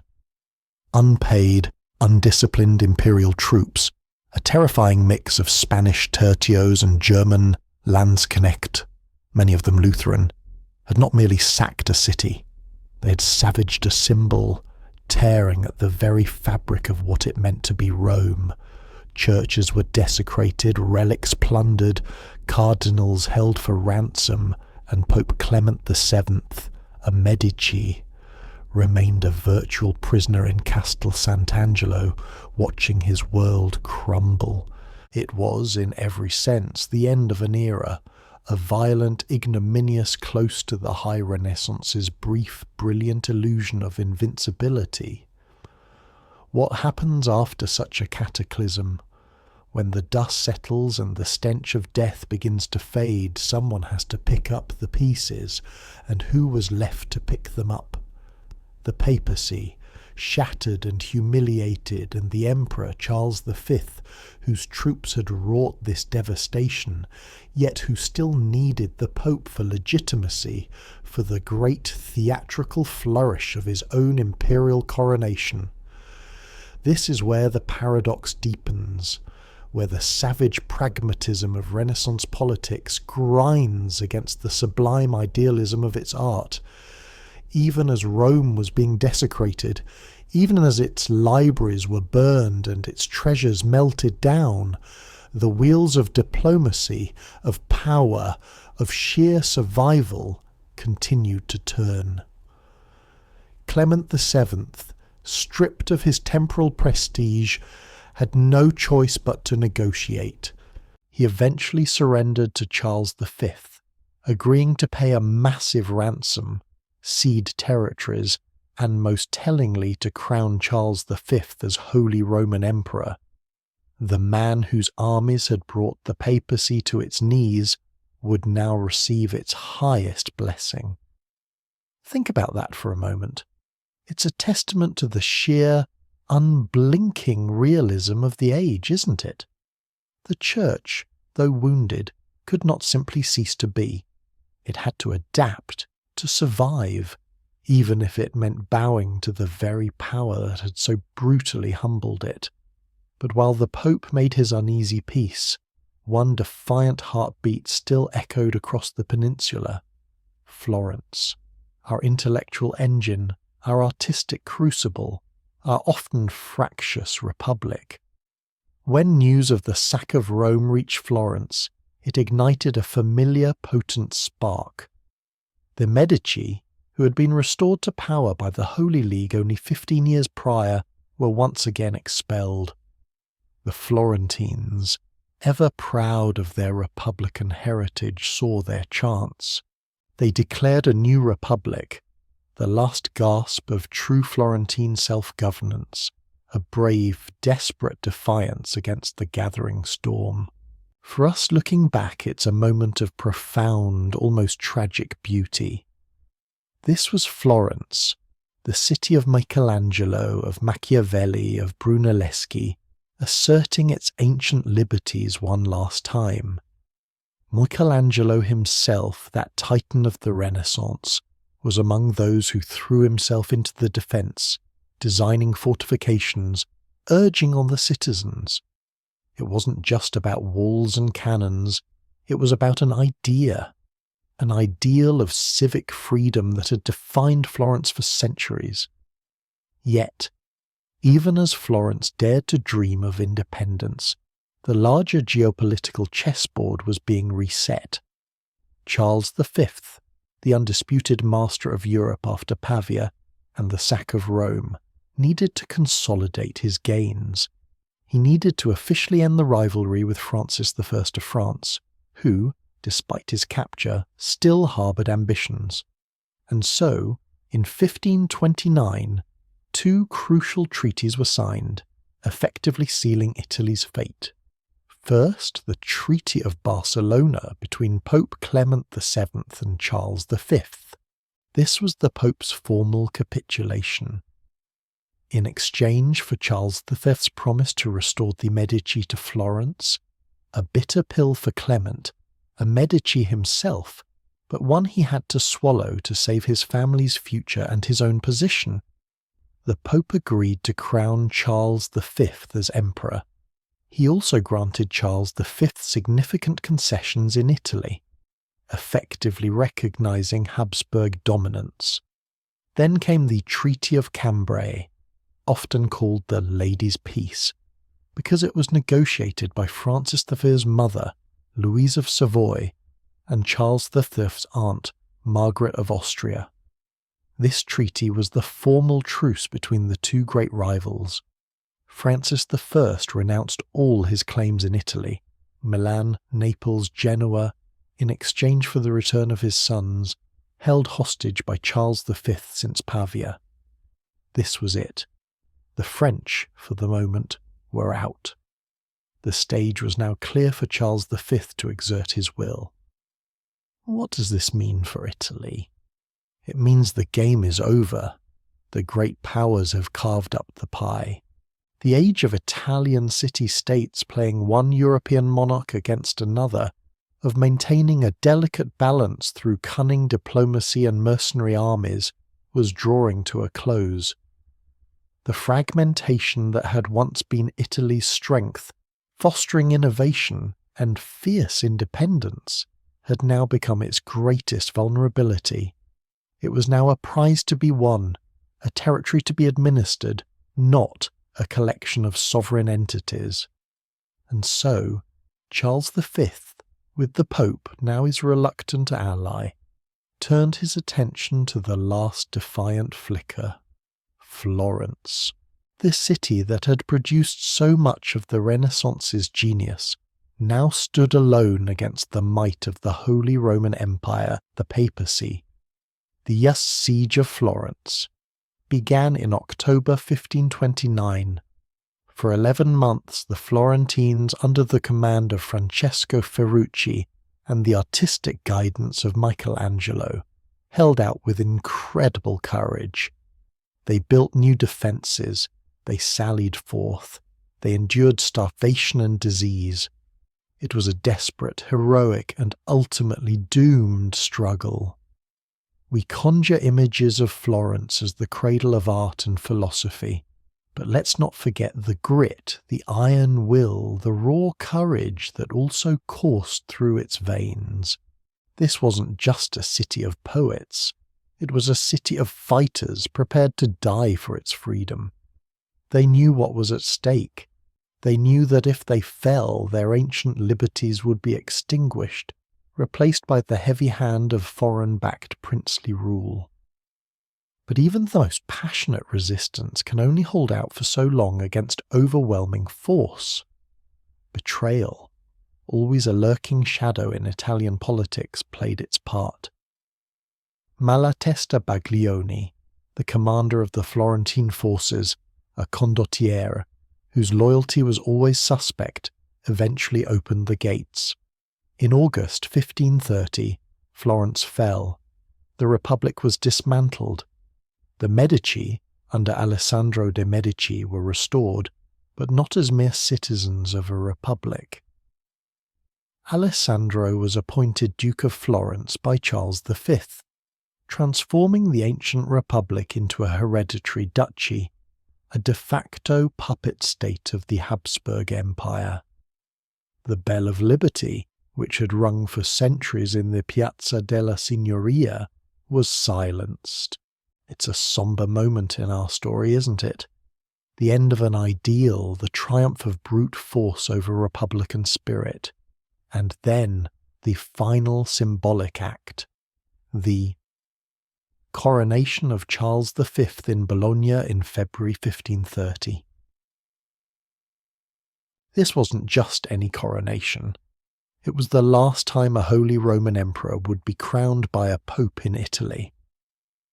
Clement VII, pale and diminished, placed the imperial crown upon Charles V's head, a potent visual declaration of the new order. The emperor, whose vast domain stretched from Spain to the Netherlands, from Austria to the Americas, now formally asserted his dominion over Italy. It was a spectacle of power, a grand theatrical confirmation of what the treaties and the siege of Florence had already made brutally clear. Italy, our vibrant, chaotic, fiercely independent patchwork, was now firmly under the shadow of the Habsburg eagle. What does this mean for our city-states, our characters in this grand drama? Milan, the prize of so many wars, would eventually be directly annexed by Spain in 1535, becoming a crucial part of the Spanish road to the Netherlands. Its strategic importance remained, but its political independence was gone. Naples and Sicily. Already under Spanish rule, they remained vital components of the Habsburg Empire, providing resources and strategic naval bases. Genoa, our maritime republic, a rival to Venice, had long been a battleground. Now, under the shrewd leadership of Andrea Doria, it became a staunch ally of Charles V, its formidable fleet serving the emperor. It maintained a form of independence, but always within the Habsburg orbit. Venice, the Serenissima, though severely weakened by the League of Cambrai and its ongoing struggles with the Ottoman Empire, managed to retain its independence. Its unique geographical position, its powerful navy, and its stable oligarchy allowed it to weather the storm, albeit as a diminished power, increasingly focused on maintaining its neutrality and its remaining trade routes in the Adriatic and East. The Papal States. While the Pope was technically sovereign, his actions were now heavily constrained by imperial influence. Popes would continue to be significant figures, but their temporal power and their ability to play the great European powers against each other were severely curtailed. Florence. A duchy, then a grand duchy, under the Medici, but effectively a client state of Spain. Its artistic output would continue, but the vibrant civic humanism that fueled the early Renaissance began to calcify under autocratic rule. The period we've been tracking, from the fragmented chaos of the early Middle Ages to the explosion of creativity in the Renaissance, had reached a grim political climax. The Ni quote 17, set in motion by Ludovico Sforza's fateful invitation to Charles VIII, had, by 1530, run their course in terms of Italy's political destiny. The peninsula became, for the next 2 centuries, largely a collection of Spanish viceroyalties, Habsburg territories, and client states. This profound transformation, this loss of political freedom, is the great undeniable tragedy of the Italian Renaissance. We celebrate its art, its literature, its scientific advancements, its philosophy, and rightly so. But we must also acknowledge the brutal political reality that underpinned its later phases. The very qualities that made Italy so special, its fierce independence, its competitive city-states, its innovative spirit, ultimately made it vulnerable to the consolidated power of the new nation-states. Yet, here's the paradox, the contradiction that makes this history so endlessly fascinating. Even as political liberty died, even as foreign powers exerted their control, the artistic and intellectual flame did not extinguish. It merely changed. Patronage shifted from the free republics to the courts of princes and foreign rulers. The grand scale of high Renaissance ambition might have peaked, but new artistic movements, new intellectual currents, continued to flow. What does it mean for a culture to flourish even as its political independence is lost? It's a question we grapple with when we look at Italy after 1530. The peninsula remained a cultural beacon, a wellspring of innovation, a destination for artists and thinkers from across Europe. But the driving force, the fierce, often brutal, competition between sovereign entities that had so energized the early and high Renaissance was gone. The political landscape was now one of submission, of adaptation, of survival under the shadow of the emperor. The age of the independent city-state, for all intents and purposes, is over. The gilded trumpets blared, the papal guard stood at rigid attention, and across the ancient stones of Bologna, a new reality was being forged. On February 24th, 1530, Pope Clement VII, still reeling from the humiliation of the sack of Rome, placed the imperial crown upon the head of Charles V. It was a moment laden with symbolism, a public acknowledgement of what the Italian wars had brutally confirmed. Italy, the vibrant, chaotic, endlessly inventive heart of Europe, was no longer its own master. Think about it. For centuries, this peninsula had been a crucible of innovation, a patchwork quilt of fiercely independent city-states, each a sovereign entity plotting its own course. Now, with a single, glittering ceremony, that era was unequivocally over. Charles V, the young emperor who commanded a vast dominion stretching from Spain to the Americas, from the Netherlands to the Holy Roman Empire, now held Italy firmly in his grasp. The Italian wars, those brutal decades of foreign invasion and internal betrayal, had finally run their course, leaving behind a landscape irrevocably altered. What does that look like on the ground? Let's break it down. Milan, that powerful industrial and military hub, remained under Spanish control, becoming a key strategic outpost for the Habsburg Empire. Naples and Sicily, already Spanish possessions, were now even more deeply integrated into the imperial system. Genoa, ever the pragmatist, cemented its role as the financial arm of the Spanish Habsburgs, its bankers and merchants managing the vast wealth flowing from the New World, effectively becoming a crucial cog in the imperial machine.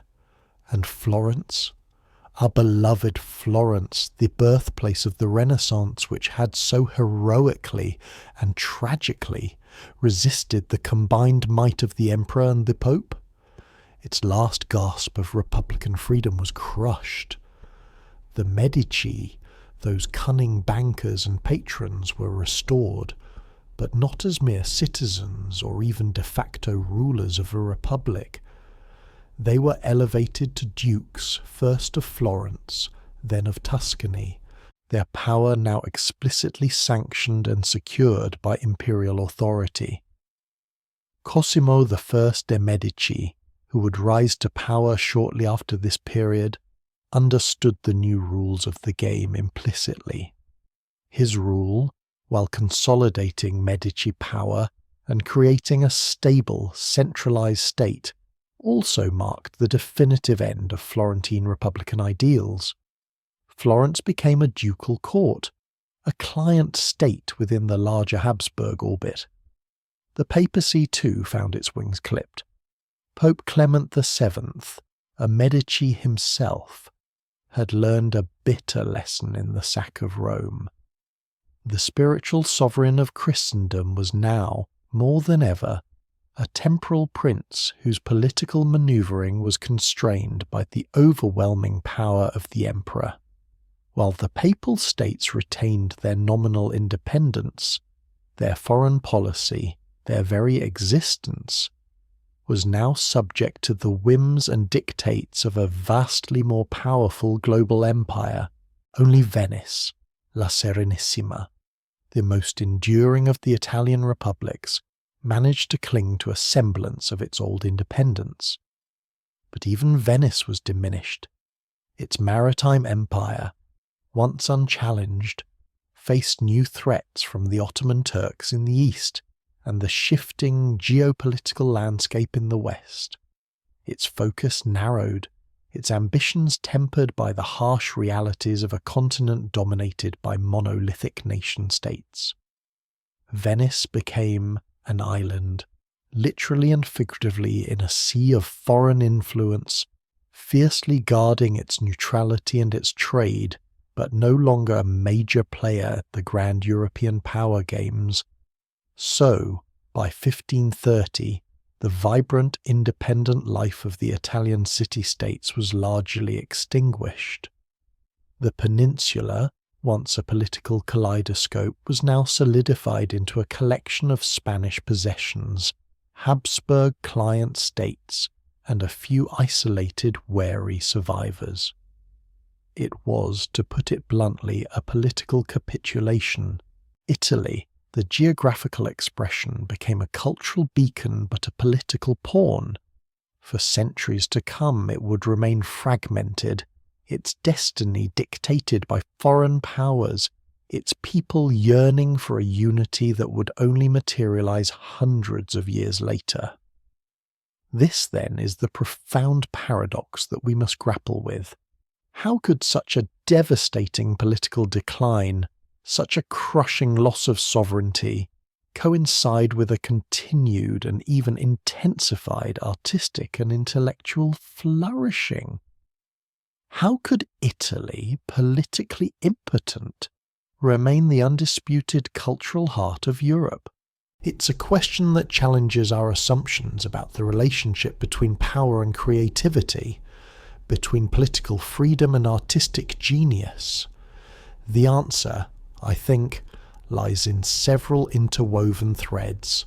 First, the sheer inertia of wealth and patronage. The Italian cities, even under foreign dominion, were still incredibly rich.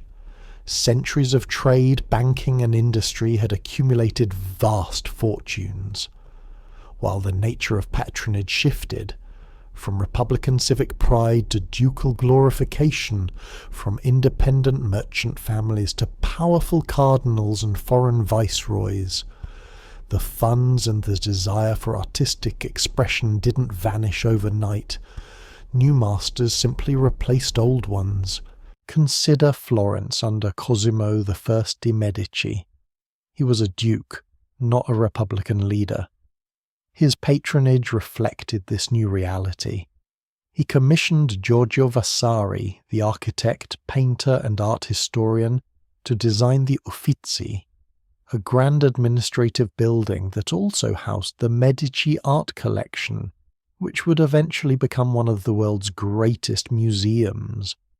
He supported sculptors like Benvenuto Cellini, whose bronze Perseus with the head of Medusa in the Piazza della Signoria, while a masterpiece of Florentine art, also served as a stark warning to enemies of the Medici.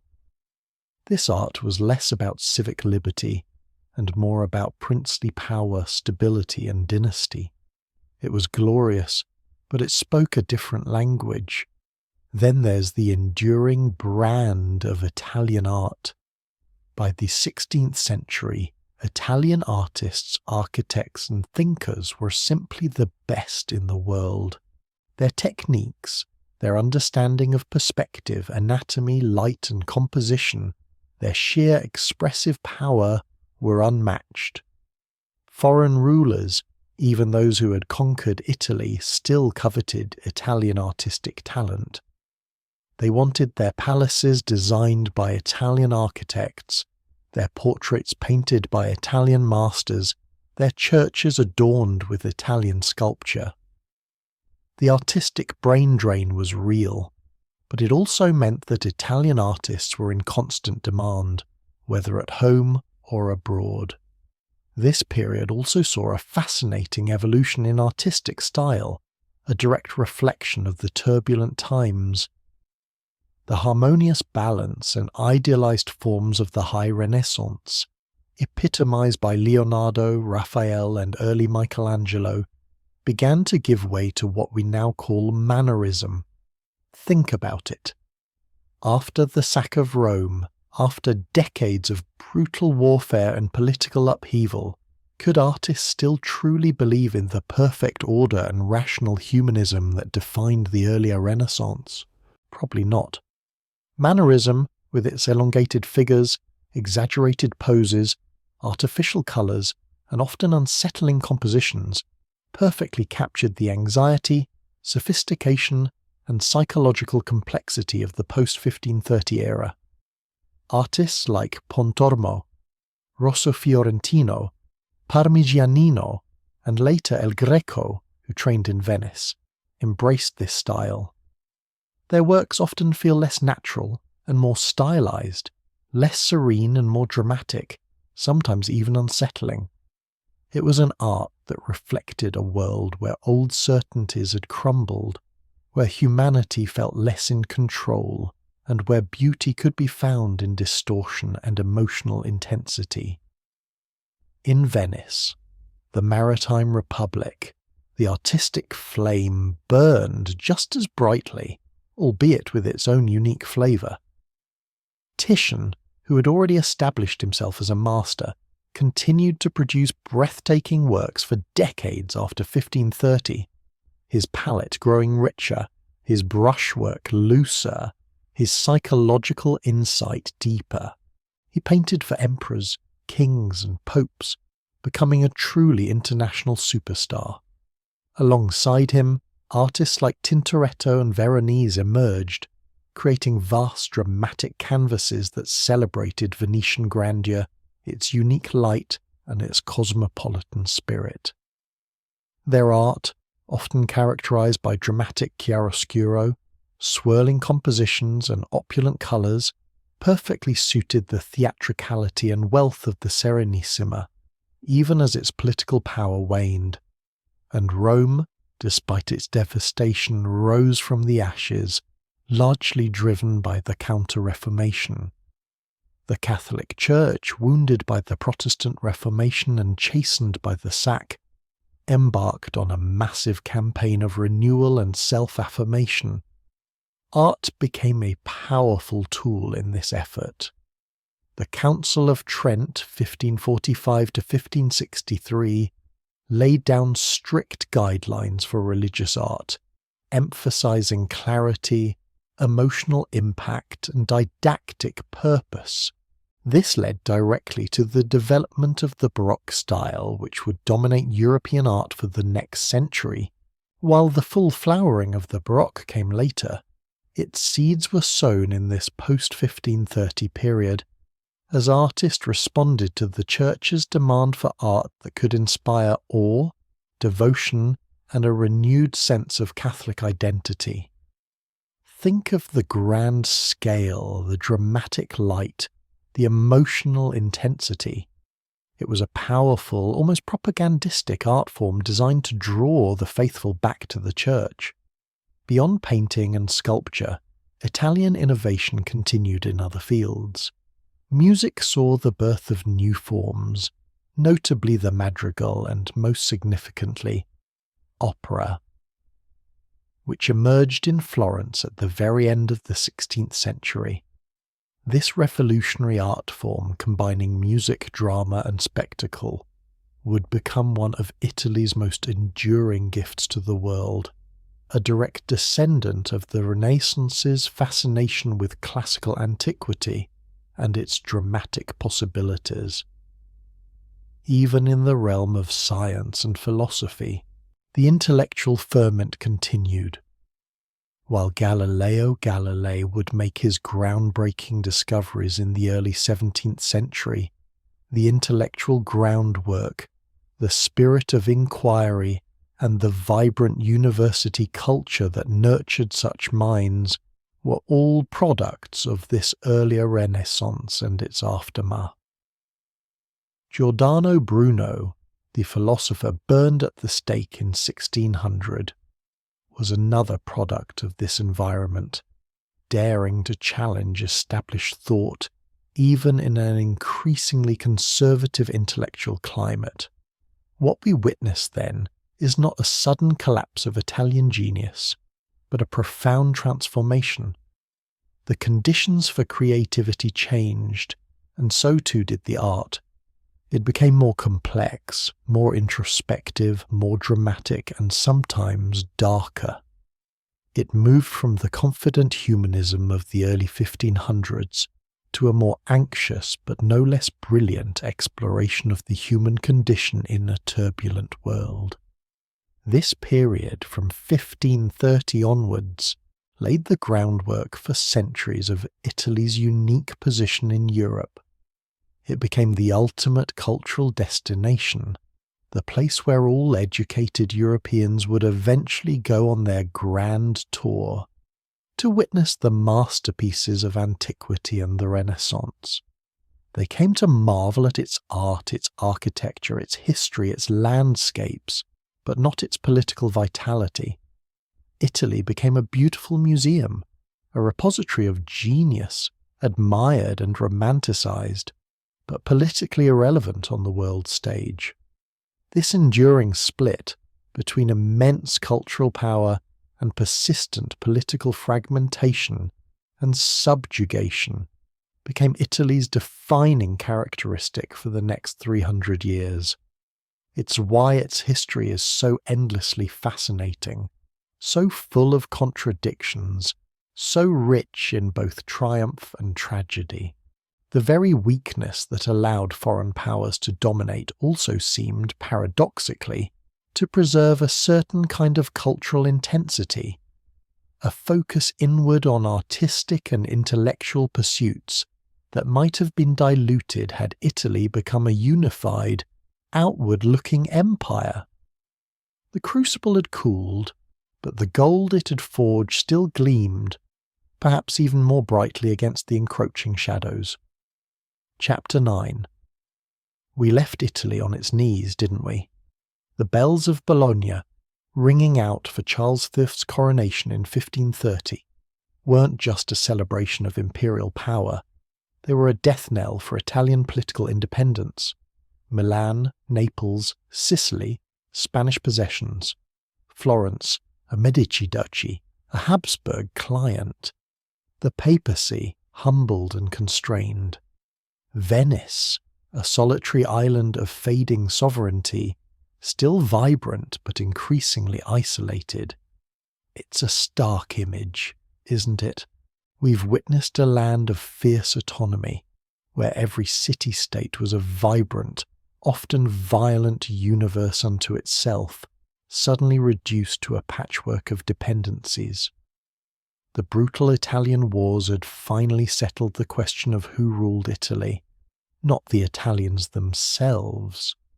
The peninsula, once a collection of competitive self-governing entities, was now a geopolitical football that had been definitively won by one team. And yet, here's where the story gets truly fascinating, where the profound paradox we've been circling truly blossoms.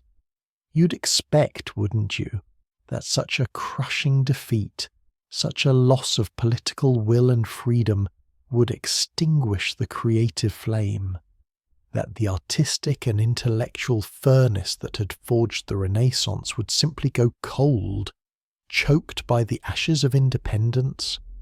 But that's not what happened, not in Italy. Instead, what we see in the decades following 1530 is not a collapse, but a profound transformation. The artistic engine didn't stop, it simply shifted gears, adapting to a new, more anxious reality. The intellectual curiosity didn't vanish, it burrowed deeper, often into areas less overtly political. The beauty didn't fade, it evolved, becoming more complex, more introspective, sometimes even unsettling. Think about it.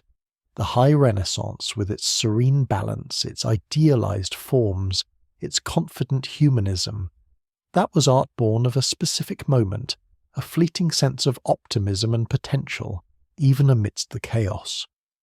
Raphael's Madonnas, Leonardo's calm self-assurance, Michelangelo's heroic figures, they spoke of a world where man was the measure, where reason and beauty could achieve a kind of perfect harmony. But that world was gone, shattered by cannon fire, by the sack of a holy city, by the cold, calculating realpolitik of empire. How could art remain serene when the foundations of its world had been so violently shaken? How could artists continue to idealize a humanity that had just witnessed such profound brutality and subjugation? It couldn't, and it didn't. What emerged, almost organically, from this crucible of political defeat and spiritual uncertainty was a style we now call mannerism. If the High Renaissance was a clear sunny morning, mannerism was a twilight hour, filled with long shadows, distorted reflections, and a haunting, often psychological intensity. It was the artistic expression of a world that had lost its centre, a world where the old certainties no longer held. Imagine the artists who lived through the sack of Rome, who witnessed the fall of Florence, who saw their patrons humiliated and their cities subjugated. They couldn't simply paint ideal forms anymore. Their world was no longer ideal, so they painted a world that was stretched, elongated, twisted, full of artifice and emotional tension. Take Pontormo, for instance, working in a Medici-restored Florence that felt very different from the Republic he had known. His quote 20, 1528, is a masterpiece of mannerist anxiety. The figures are weightless, almost floating, their bodies elongated and intertwined in an impossible tangle. The colours are acid bright, jarring, unnatural, a palette that screams disquiet rather than divine harmony. There's no clear focal point, no stable ground, no sense of rational space. It's a swirling vortex of grief and unreality, reflecting the profound instability of his time. This isn't the calm, ordered piety of a Raphael. It's a raw, unsettling emotional landscape, a visual scream of spiritual anguish. Or consider Parmigianino, working in Parma, a city caught between French and imperial ambitions. His quote 21, circa 1535 to 1540, is another iconic example. The Madonna's neck is impossibly long, her fingers delicately attenuated. The Christ child a strangely mature, elongated figure, slipping precariously from her lap. The composition is deliberately unbalanced, the space compressed on one side, vast and empty on the other, creating an unsettling visual tension. It's elegant, sophisticated, technically brilliant, but also deeply strange, almost alienating. It speaks to a conscious rejection of Renaissance naturalism, a deliberate move towards artifice and intellectual play. It's art for a sophisticated, perhaps jaded audience, one that appreciates cleverness and complexity over straightforward beauty. It's almost as if the artists are saying, "You want ideal beauty, here it is, but we'll twist it just enough to remind you that nothing is truly ideal anymore." This was the essence of mannerism, a response to the High Renaissance, not a rejection of its skill, but a deliberate exaggeration and distortion of its ideals. Artists like Rosso Fiorentino, Bronzino and Vasari, who ironically also chronicled the lives of the Renaissance masters, took the classical forms and stretched them, twisted them, imbued them with a nervous energy. Figures became slender, elegant, often contorted into serpentine poses, figura serpentinata, twisting around their own axis, defying gravity and logic. Colours became richer, more unexpected, often clashing, creating a sense of artificial brilliance. Compositions grew more complex, more crowded, sometimes defying logical space and perspective. It was art that revelled in its own artificiality, its own cleverness, its own emotional ambiguity. It was, in many ways, the perfect artistic language for a time of profound contradiction, a beautiful surface hiding a deep disquiet. But mannerism wasn't the only force shaping Italy's artistic future. Just as the political landscape was being redrawn, so too was the spiritual one. The Protestant Reformation, which had been simmering for decades, exploded across Europe, challenging the very authority and doctrines of the Catholic Church. This was not a minor tremor. It was an earthquake that threatened to split Christendom apart. And how did Rome respond with the Counter-Reformation? This wasn't just a theological debate. It was a total overhaul, a militant spiritual revival, and crucially for our story, a massive, unprecedented patron of the arts. The Church needed to reaffirm its power, its majesty, its spiritual truth. It needed to inspire awe, devotion, and obedience in its dwindling flock. It needed art that could move the soul, clarify doctrine, and counter the austere simplicity of Protestantism with a dazzling display of Catholic glory.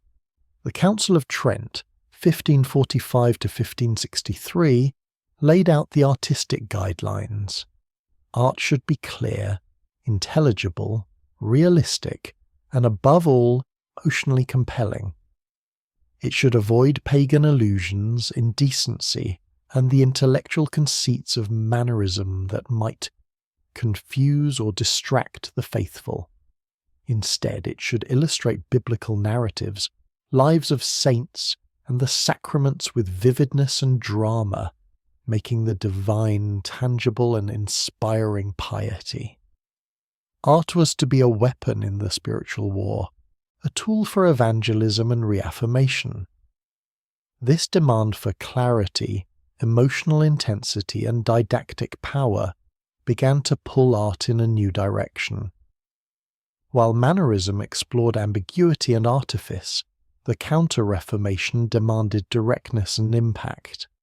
It called for art that would preach, persuade, and overwhelm the senses, an art of spiritual propaganda designed to reassert the Church's authority and emotional grip.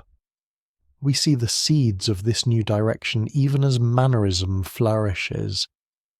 Artists like Federico Barocci, working in Urbino, began to infuse their work with a new kind of emotional piety, using dramatic light and shadow to heighten spiritual feeling and create a sense of direct engagement with the sacred, effectively foreshadowing the coming Baroque. His figures possess a tender humanity, and a palpable spiritual fervour that moves beyond mannerist coolness. And the patronage wasn't just coming from a reformed papacy. The Habsburg rulers, though foreign, were staunch Catholics. They too saw the value of art in projecting power and piety. Grand ducal courts in Florence, princely courts in Mantua, Genoa, and even smaller cities continued to commission works, often reflecting both the new imperial tastes and the demands of the Counter-Reformation. These courts, though politically subservient, still maintained a vibrant cultural life, understanding that artistic patronage was a key component of prestige and authority. Venice, ever the outlier, continued its own vibrant artistic tradition, somewhat less affected by the Roman upheavals and the Spanish grip. Masters like Titian, Tintoretto, and Veronese continued to produce works of breathtaking colour and drama, though even their later works showed signs of the changing times, with increased dynamism and emotional intensity. Titian, in particular, lived well into this period, his late works demonstrating a painterly freedom that pushed boundaries, even as he worked for patrons like Charles V himself. Venice, with its unique blend of commercial power, maritime empire, and stable oligarchy, remained a glittering beacon of cultural independence, a testament to the enduring strength of its unique identity. Economically, Italy was certainly no longer the undisputed financial engine of Europe.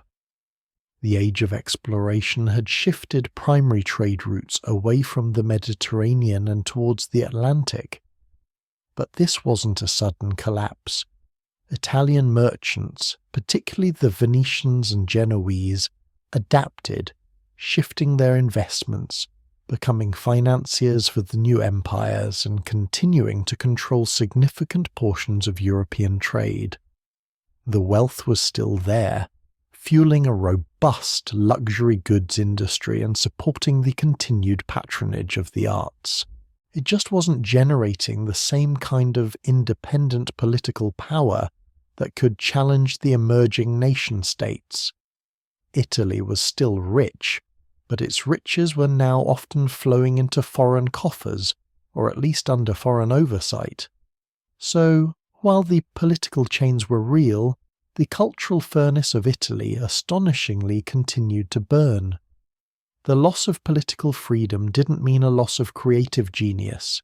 Instead, it seems to have channeled it, transforming it. The anxiety of the age found its expression in the elegant distortions of mannerism. The spiritual revival of the Counter-Reformation found its voice in a powerful, dramatic new aesthetic. This is the profound lesson of post-1530 Italy, that culture, while influenced by politics, is not entirely beholden to it. Italian identity, stripped of its political sovereignty, became even more intensely focused on its cultural heritage, its artistic prowess, its intellectual legacy. Italians might be ruled by foreigners, but they were still, unequivocally, the inheritors of Rome, the creators of the Renaissance, the arbiters of taste for all of Europe. They might not command armies, but they commanded the imagination of the continent. And it's this unique blend of mannerist sophistication and Counter-Reformation fervour that sets the stage for the next great Italian artistic explosion. Because the Church's demand for art that could move the masses, that could inspire devotion through sheer emotional power and theatricality, wouldn't be fully realised by mannerism's intellectual games. It needed something bigger, bolder, more immersive, something that could transport the viewer into a realm of spiritual ecstasy. It needed the Baroque. We're talking about a style that would sweep across Europe, defining the next century, and once again it would be born in Italy.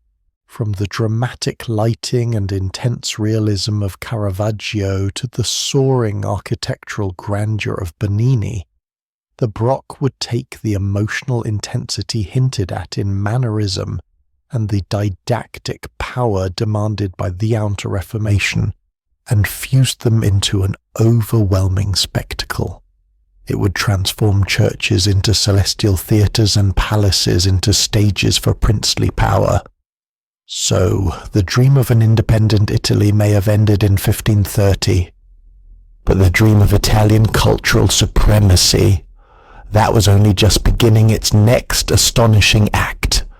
The beautiful museum, as some would call it, was about to get a whole lot more dramatic. The stage was set for a new kind of grandeur, a new kind of power, one that transcended mere political boundaries and continued to shape the very soul of Europe.